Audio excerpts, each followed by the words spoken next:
The overall goal of this method is to quantify allergen-loaded ambient particulate matter particles using flow cytometry. This method can help answer key questions regarding the allergen load of PM10 particles. These particles may act as carriers of adsorbed allergens, possibly transporting them into the lower respiratory tract. And the main advantage of this technique is that it is a fast way to visualize and quantify allergen-loaded PM10 particles.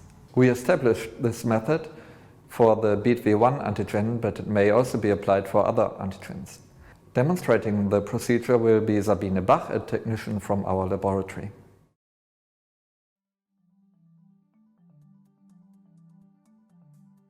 To begin, use a low-volume sampler to collect particulate matter that is 10 micrometers or less in diameter from ambient air on polytetrafluoroethylene filters.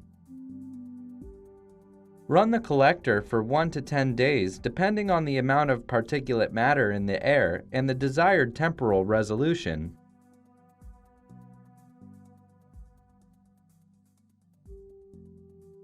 At the end of the collection, remove the filter from the sampler and freeze it at -20 degrees Celsius until it will be analyzed.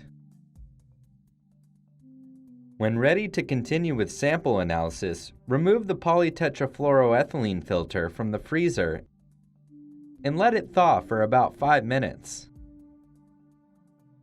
Then, put the filter in a clean polystyrol petri dish and overlay the filter with enough PBS to obtain a concentration of 8 × 10⁶ particles per milliliter.